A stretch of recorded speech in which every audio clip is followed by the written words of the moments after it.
Alam semesta tidak statis, melainkan terus berkembang ke segala arah. Alam semesta membesar dan para ilmuwan sudah mengetahuinya hampir seabad lalu. Dan tingkatnya tidak stabil, makin banyak waktu berlalu, makin cepat alam semesta mengembang. Saat ini terjadi, bintang, planet, dan galaksi bergerak makin jauh sehingga menyisakan lebih banyak ruang di antara satu sama lain. Dengan begitu, alam semesta seharusnya menjadi lebih dingin seraya mengembangkan sebab alam semesta jauh lebih padat saat Big Bang terjadi dan jauh lebih panas. Saat mengembang, ruang angkasa mendingin sehingga menciptakan kondisi bagi planet, bintang, dan objek antariksa lainnya untuk terbentuk. Tapi sekarang lain cerita, para ilmuwan pun terkejut saat mengetahuinya. Tapi alam semesta kita sebenarnya makin panas. Ilmuwan mengamati suhu gas kosmik yang jauh dari planet asal kita dibandingkan dengan gas muda yang lebih dekat ke bumi. Karena kita mengukur jarak di ruang angkasa dengan tahun cahaya, area yang lebih jauh itu seperti pergi ke masa lalu, sementara area yang lebih dekat dengan kita seperti mengamati masa kini. Mereka menemukan bahwa suhu gas di ruang angkasa telah naik lebih dari 10 kali dalam 10 miliar tahun terakhir. Sekarang, suhu gas kosmik yang tersebar di seluruh alam semesta bisa mencapai 2 juta derajat Celcius. Wow! Saat alam semesta mengembang, gaya gravitasi melakukan bagiannya dan menarik gas serta materi gelap agak berat tentunya. Galaksi dan kelompok galaksi pun terbentuk dan proses ini sangat tidak beraturan. Saking berantakannya, makin banyak gas memanas saat semua ini terjadi. Ruang angkasa sangat panas saat baru terbentuk 13,7 miliar tahun lalu. Bagaimana jika ruang angkasa memanas seperti itu lagi? Para ilmuwan sedang mengamati situasi ini. Mereka menemukan bahwa suhu di ruang angkasa meningkat dengan mengukur gas kosmik menggunakan sesuatu yang disebut pergeseran merah. Ilmuwan biasanya memakai metode ini saat ingin melihat seberapa jauh jarak suatu objek antariksa. Yang lebih dekat dengan kita memiliki panjang gelombang cahaya lebih pendek. Makin jauh suatu objek, makin panjang pula panjang gelombang cahayanya. Dan mereka sekarang bisa menentukan suhu objek tertentu dari cahayanya.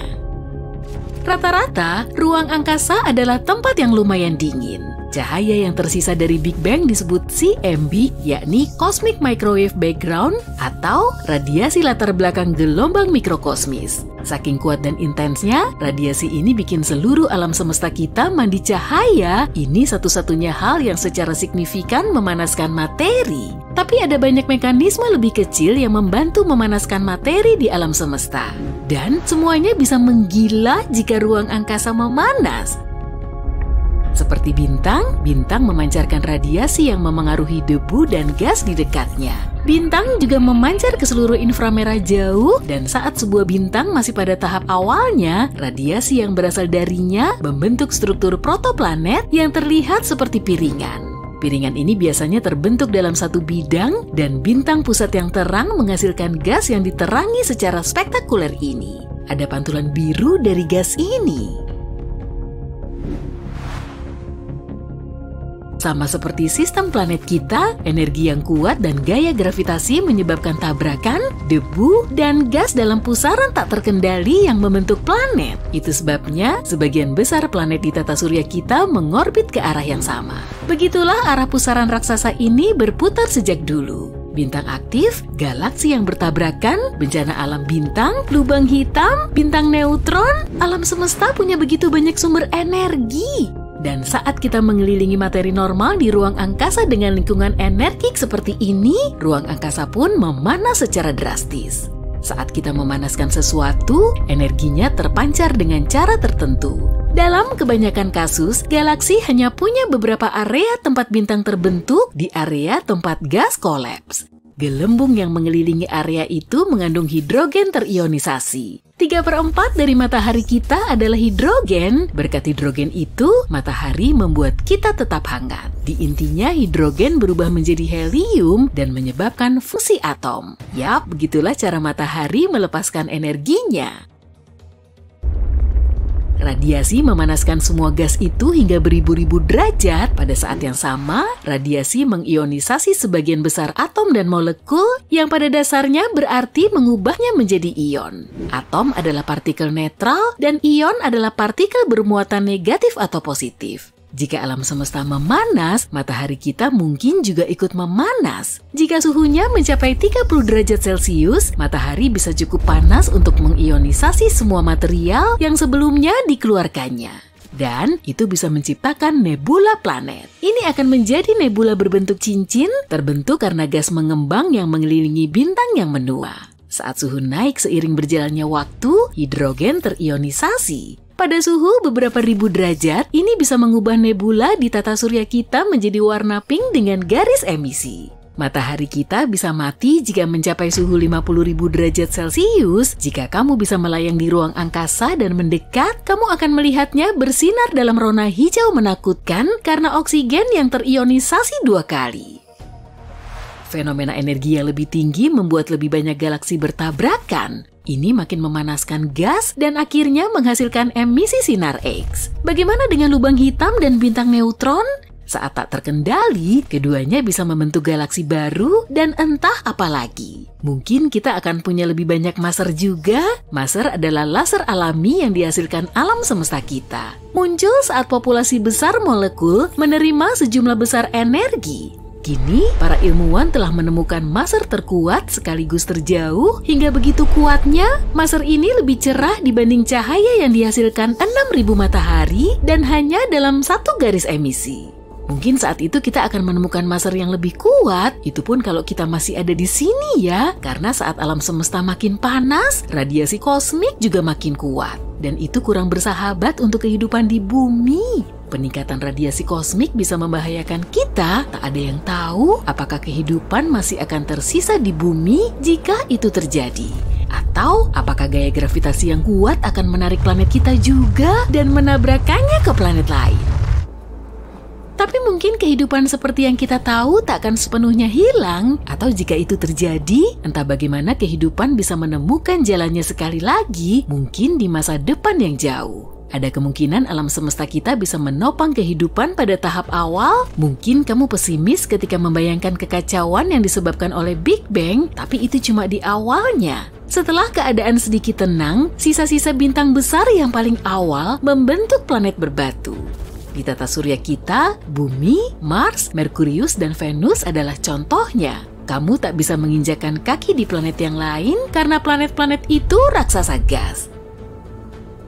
Pada masa itu, radiasi masih lumayan kuat, jadi planet berbatu memiliki lingkungan yang memadai untuk terbentuk karena dibutuhkan banyak energi untuk pusaran debu dan partikel, lalu memanggang sebuah planet pada akhirnya.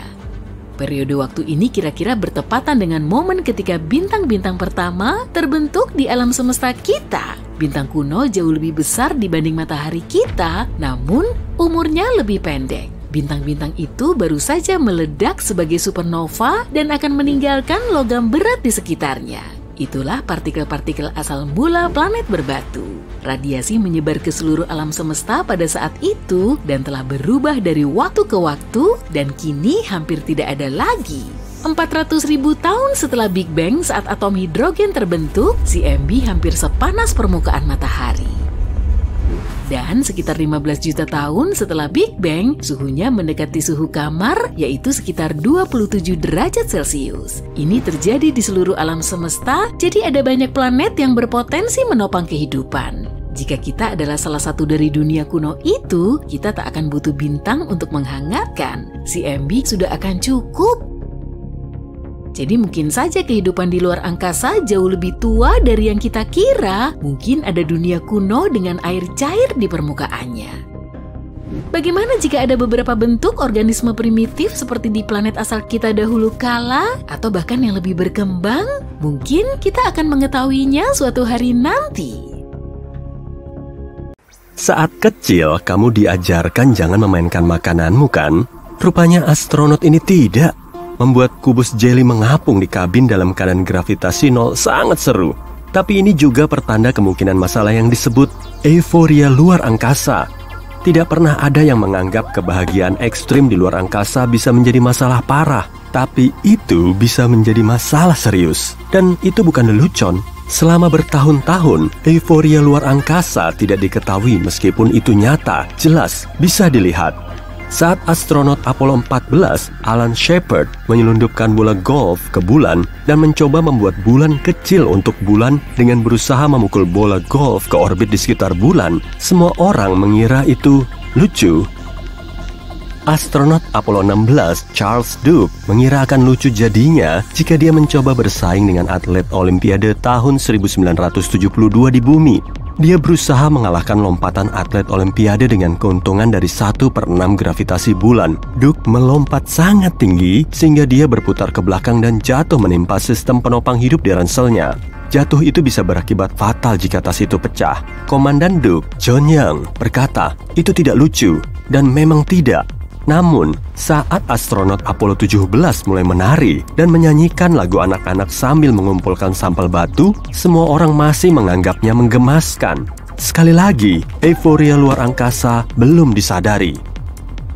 Pada tahun 1965, saat Ed White menjadi orang Amerika pertama yang berjalan di luar angkasa dengan menggunakan tali, euforia luar angkasanya menjadi terbukti. Dia keluar jauh lebih lama dari yang diperlukan untuk menguji mobilitasnya dengan ransel jet pertama atau MMU, kependekan dari Unit Manuver Berawak. Dia berkata, "Aku tidak akan masuk lagi, ini seru." Akhirnya, saat diperintahkan untuk kembali ke pesawat luar angkasa Gemini-nya, Ed White berkata, "Itu hari paling menyedihkan dalam hidupku." Tentu saja, ada hal buruk dalam euforia luar angkasa. Keadaan tanpa beban digabungkan dengan pemandangan bumi yang lewat di bawah, menciptakan kegembiraan yang mengalahkan semua rasa tanggung jawab. Ini bahaya besar euforia luar angkasa. Setelah diperhatikan lagi, dampak euforia luar angkasa bisa terlihat saat para astronot Apollo 17 mengendarai wahana penjelajah bulan di bulan. Mereka melebihi batas kecepatan yang direkomendasikan dan bisa terdengar berteriak saat dua roda depan wahana itu terangkat, bahkan melayang pada saat itu. Astronot Kanada Chris Hadfield sibuk bekerja di luar pesawat luar angkasanya saat dia diam untuk menoleh. Keagungan luar angkasa menghantam wajahnya. Dia sangat terharu dengan keindahan megah galaksi Bima Sakti sampai air mata memenuhi mata Hadfield. Di luar angkasa, air mata tidak jatuh ke pipi, melainkan menggenang di mata. Hadfield menjadi dibutakan air mata kebahagiaan, tapi Hadfield menolak memberitahu supervisornya di bumi, dan hal itu melanggar protokol. Setelah dia tak bisa lagi bekerja, Hadfield baru mengatakan ucapan yang terkenal, "Houston, aku punya masalah." Itu akibat langsung dari euforia luar angkasa. Astronot Hadfield berhasil kembali ke pesawat luar angkasa, tapi tugasnya di luar pesawat tidak selesai. Euforia luar angkasa mengganggu. Ada satu lagi aspek euforia luar angkasa yang harus diperhatikan sungguh-sungguh. Ini sesuatu yang disebut efek overview. Keadaan tanpa beban di luar angkasa memengaruhi semuanya, dari kesehatan fisik dan psikologis astronot sampai sifat penggunaan semua peralatan mekanis pesawat luar angkasa. Namun, keadaan tanpa beban di luar angkasa tidak disebabkan oleh kurangnya gravitasi. Astronot mengorbit bumi pada ketinggian kurang dari 483 km, disebut LEO, orbit bumi rendah. Gravitasi di orbit bumi rendah besar.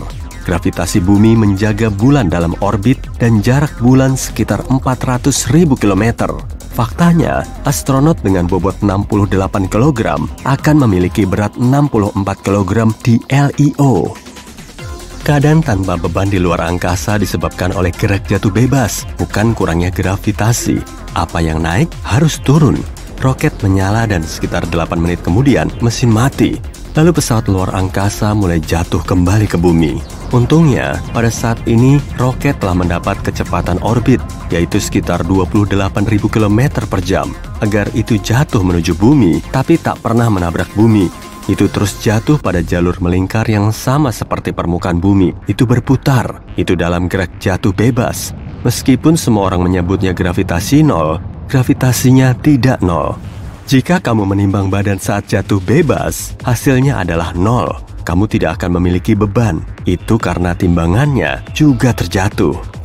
Menariknya, astronot mempertahankan semua kekuatan otot mereka. Masanya tetap sama. Oleh karena itu, mereka bisa mengangkat peralatan berat di luar angkasa yang bebannya ratusan atau bahkan ribuan kilogram di bumi. Astronot menjadi manusia super di luar angkasa, dan itu menciptakan situasi aneh lain. Ada banyak situasi aneh di luar angkasa. Pada perjalanan pertama ke bulan, para astronot Apollo 8 bahkan tidak dijadwalkan untuk menoleh dan memotret bumi. Astronot Apollo 8 mengambil hanya beberapa foto bumi. Itu tidak biasa dan agak aneh. Tapi Earthrise dari bulan mungkin menjadi foto pencinta lingkungan paling berpengaruh di abad ke-20. Dan itu bahkan tidak direncanakan. Tapi ini kunci untuk memahami efek overview. Terkejut padahal tak terduga. Bahkan sekarang, hampir semua globe bumi bukanlah bumi. Globe di sekolah dan perpustakaan menunjukkan tiap-tiap negara, biasanya dalam warna berbeda. Tiap negara pasti memiliki bintang, tapi ini untuk menandai ibu kota negara itu. Bukan seperti itu tampilan bumi dilihat dari luar angkasa. Globe ini bukanlah globe planet bumi. Faktanya, tidak mudah menemukan globe planet bumi. Baca label pada globe kelas ini. Dunia geopolitik. Ini adalah globe sebuah tempat yang bernama dunia. Tidak ada planet bernama dunia. Dunia tidak berada di luar angkasa. Itu berada di meja atau rak seseorang. Definisi luar angkasa berasal dari geologi. Luar angkasa didefinisikan sebagai ada sampai, tapi tidak termasuk atmosfer bumi. Bumi bahkan bukan objek astronomi. Ini menjelaskan kenapa misi pertama ke bulan, misi Apollo 8, tidak dijadwalkan untuk memotret bumi. Swafoto belum ada saat itu. Ini juga menjelaskan kenapa dampak psikologis melihat Earthrise dari bulan sangat mendalam.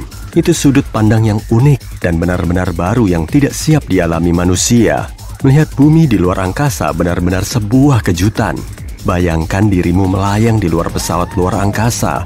Kamu dikelilingi oleh galaksi Bima Sakti yang bersinar dengan jutaan bintang.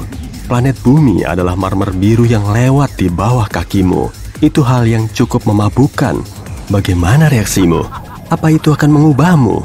Astronot Apollo 9, Rusty Schweickart, merasakan dengan kuat apa yang disebutnya elemen pengukuran untuk kemanusiaan. Apa maksudnya? Itu tanda efek overview beraksi. Schweickart merasa dia terhubung dengan semua orang di bumi.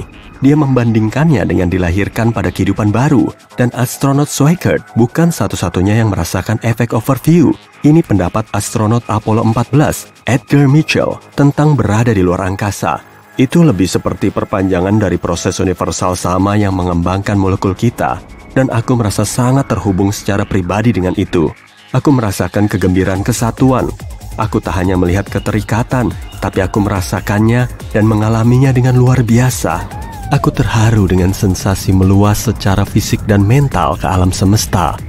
Beberapa tahun setelah kembali dari luar angkasa, astronot Mitchell mendirikan lembaga untuk mempelajari gelombang otak manusia yang pernah keluar angkasa.